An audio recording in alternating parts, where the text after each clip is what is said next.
Hey guys, what's up? Welcome back to my YouTube channel. I'm very excited to shoot today's video because I have recently fallen down many rabbit holes on eBay, but my biggest love of eBay lately is buying things from my childhood and things from the 90s in general. So I have aptly bought some magazines from the 90s and we're gonna get into some of these today. I have a lot. This might be a longer video. I'm sure you don't care, so let's just jump in. I was born in 1992. What up to all my millennials out there? And I love going back and reading magazines from my childhood in the 90s because they are truly just time capsules of that time period. I wanted to start out with probably my favorite magazine ever, and that is a very short-lived magazine called Jane magazine. This magazine ran from, I believe, 1997 to 2007, so it only really ever got 10 years running, but I love Jane magazine for so many reasons. It's a very edgy girl magazine, very female, feminist based, but honestly, the articles and stories in Jane magazine have constantly blown me away as an adult. I wasn't old enough to appreciate them back in the day, but I grew up watching my sister read this magazine. My sister is 10 years older than me, and this is definitely the one I remember her loving the most, so being the copycat little sister I was, I loved this one the most. But something that really drew me to this issue just right off the bat is them featuring Marilyn Manson. That's just something you really don't see. First thing we have to talk about, I'm gonna go over a lot of different advertisements because they are just so 90s to their core. Did I even tell you when this is from? Sorry, this is from November 1998. But this first Maybelline Cosmetics advertisement is so 90s. It is so amazing. The glitter, the rave aspect, all of this speaks to me. I love this so much. Also, I love that there's glitter all over her face because low-key they're just covering how much fallout most of this stuff had. So frosty, so incredible. There's not even any mascara going on in this advertisement. It's really just focused on this kind of black light style eyeshadow. I remember owning several frosted lipsticks in the 90s, and my all-time favorite one, I believe it may have been Maybelline actually. It was called like Color Flip and it was a lilac color. That was my all-time jam. I wore it in my 4th grade yearbook photo. If I can find a photo, I will stick it right here. You're welcome. We've got an advice column here with our man Luke Wilson. It says, "Dear man, need advice? Well, you could be normal and consult your shrink, or you could save some money and seek the perspective of a male celebrity. This time, hunky Luke Wilson, star of Bottle Rockets and Home Fries, does the honors." I'm not gonna read all of these just for the sake of time, but let's find a funny one. This one's gotta be my favorite. It says, "Lately, my boyfriend has criticized my eating habits and my weight. It really makes me uncomfortable. Should I say something?" Luke Wilson replies with the most charming answer. He says, "I think it's time to leave a note saying, gone for enchiladas and a milkshake." Beautiful, perfect. We love that. Can we just take a second to appreciate this L'Oreal lipstick color lineup? Like, how well would this color scheme do today? It is so grayish, grunge, everything I want with a pop of blue.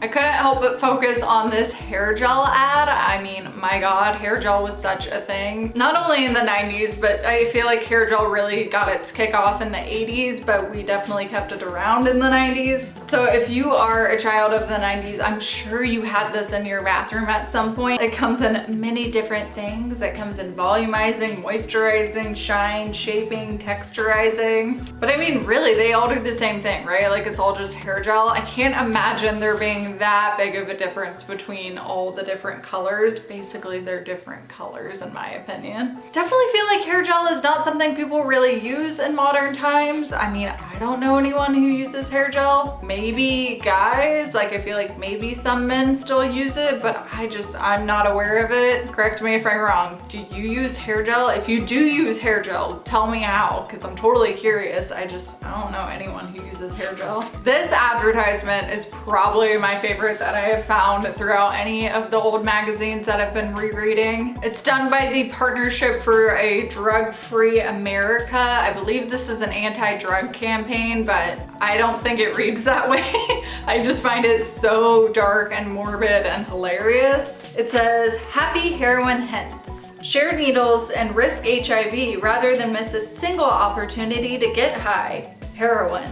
Dying's the easy part." I love this. I'm absolutely, like, I've been waiting to shoot this video so I can take this and cut it out and put it in a frame. I think it's just so funny and so just strange. This magazine, as well as the others that I have, are absolutely bursting with cigarette advertisements. That's something you won't see in modern day magazines at all. I believe it became illegal to advertise cigarettes in print in 1999. It became illegal to advertise cigarettes on TV in 1971.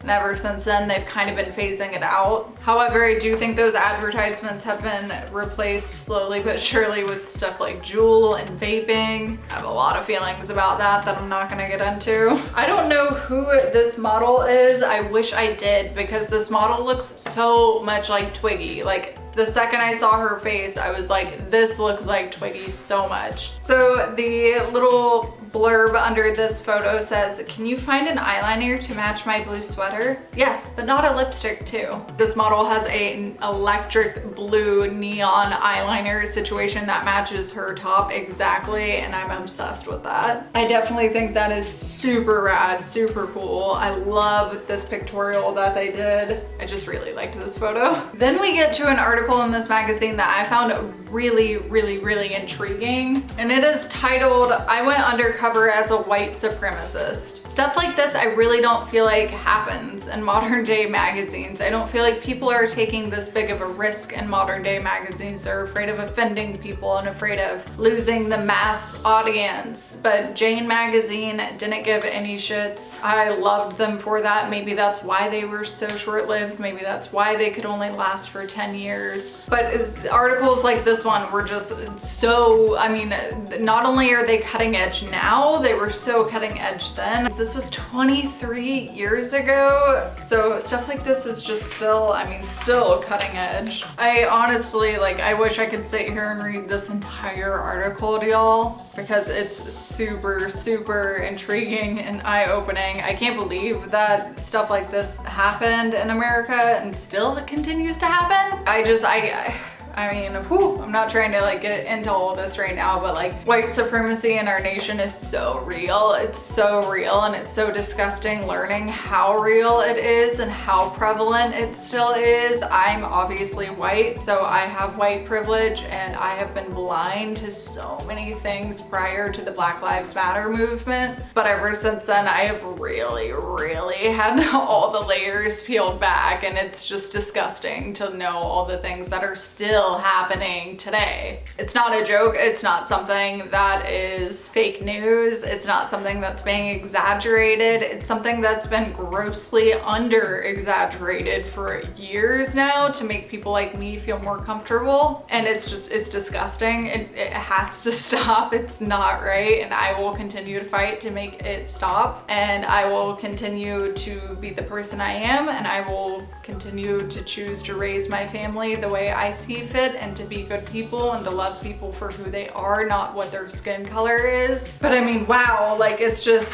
insane. And a lot of this is like going back to Christian bases of people being like, well, this is like a very like systemic thing from Christianity, and I have a lot of feelings on that as well. I feel like Christianity in our country is often used as a shield or as a weapon to terrorize other people and to excuse your shitty behavior and to just excuse yourself when you don't deserve to be excused. If Jesus was here, he would be fucking appalled. He would not be cool with what you are doing. It's not okay. It's not a joke. It's not okay. Trump is a narcissist. He's a white supremacist. If you support him in any way, I'm sorry. I didn't mean to go on this tangent, but here I am. I cannot fucking handle you. I just can't. I don't have time to fight ignorance in my life like that. I just don't. Please leave. We have an article here entitled Over the Hill at Age 20, Modeling Tragedy in 4 Acts. And this is pretty much talking all about how shitty being a model was in the 90s. This is something that hasn't gone away. This is not a new problem by any means, but it has gotten, I don't know, I want to be like, it has gotten better. Like there are more inclusive like models and stuff now, because there are, but I don't know how much of that is actually real because I'm not in that industry. I don't have like firsthand experience on if it's actually any better or not. It very well might not be. And I think the easiest thing to do in these circumstances is to continue doing what you were doing already. So it would make sense if things weren't really changing and things just seem like they're changing so the consumer feels better. But yeah, modeling in the 90s was a hot mess. Like 90s models were all so rail thin, so stick thin, so Kate Moss, and so anorexic, just horrible. Like modeling agencies would literally tell girls like, you need to take up smoking if you're not smoking already to help you lose weight. You need to be taking diet pills. You need to be doing this. You need to restrict your calories. You need to XYZ. They still do stuff like that, but I don't think they recommend smoking anymore. I think everyone knows enough about smoking to let that not be a thing. However, they do still kind of promote amphetamines and stuff like that in the modeling industry, as well as just giving girls body dysmorphia at such a young age. You know, like, woo, super fun. So here we have the article with Marilyn Manson. It is titled Marilyn Manson Finds God. I mean, this is like OG clickbait. I used to idolize Marilyn Manson. I used to think he was so cool. I mean, it's like where my legacy comes from, but I mean, just honestly, there are things I appreciate about Marilyn Manson. I'm getting really deep in this video. I didn't mean to get so deep. That's what he said, but I am. I used to really idolize Marilyn Manson and I used to think he was so cool. And I guess the thing that I'm specifically referring to when I say I used to think he was so cool is Marilyn Manson's records and CD sales are still prohibited in Colorado. I believe that rule is only applicable to Walmart, but I feel like it was like a whole statewide thing at a time, but now I think it's only a rule for Walmart, but I do believe it is still a rule. And the reason that is because the kids who unfortunately shot up Columbine High School were known Marilyn Manson fans and they loved Marilyn Manson and whatever. So people were like, Marilyn Manson is the devil. Look what he made these kids do. Oh my God, his music is satanic. He made these kids shoot up a school. None of that is true. I'm sure you figured that out on your own. But there was an interview that I really liked of Marilyn Manson's at the time where the interviewer asked him if you could say anything to these 2 kids, if you could say anything to them, what would you have said to them? And he just said nothing. I would have listened. And I was just like, that's real. However, I mean, we're living in the day and age where you're just kind of realizing that all of your heroes weren't actually heroes after all, and they were kind of bad guys the whole time. And no surprise, Marilyn Manson is quickly falling into that category. A lot of people have come forward in the Me Too movement claiming him as an abuser. I can see that. I can totally see that. Especially when it comes to emotional abuse. I can absolutely see that for sure. As somebody who has been in a physically abusive relationship with my father and an emotionally abusive relationship with guys I've dated in the past, boys I've dated in the past, I can only speak from my experience, but I've always felt more long-term effects from the emotional trauma than the physical trauma. So hearing that people like Evan Rachel Wood, Rose McGowan were emotionally traumatized by Marilyn Manson just like makes me sick. His name isn't Marilyn Manson, by the way. His name is Brian Warner. So if you do hear them speaking out about Brian Warner, that is who they're talking about. Again, it's something I can fully recognize and see, but it's not something I love hearing. You never love hearing that the people you loved are like not cool and you're like not really allowed to love them anymore, you know? Let's end this on a super light note. I'm only gonna go over this one magazine today, I guess, because I went on way too many side tangents and rambles. But the very last page says, what do you give the celebrity who has everything? Why, a custom shaker egg. They're not called shaker because of their religion. They're precious instruments that you shake. I honestly remember seeing people have these little like jade eggs, like porcelain eggs that were like shaker eggs. I never really understood it.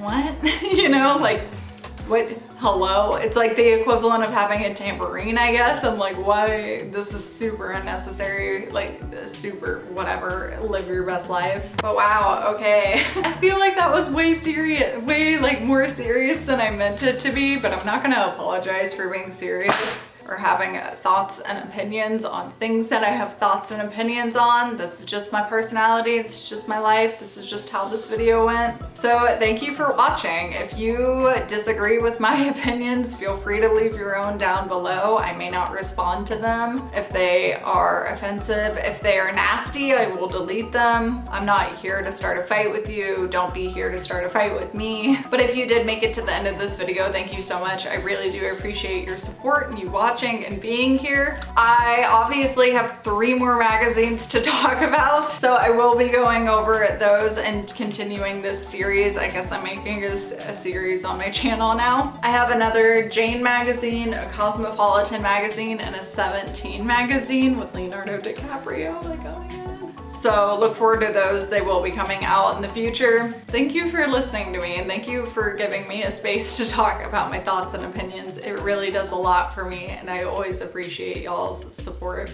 I hope you're having a great week. Don't take shit from anybody. Wear a mask, wash your hands, wear a mask, wear a mask. Thank you so much. Be nice to people who are out there working. They're just trying to do their jobs. We're just trying to get through our day too, you guys. And if you can't be kind to other people, if you just literally cannot be kind to other people, just don't be rude. Just don't be an asshole. That's all I'm asking. Just be neutral. If you can't be nice, just don't be rude. I think I've gone on long enough. Thank you guys again. I will see you next time. Bye.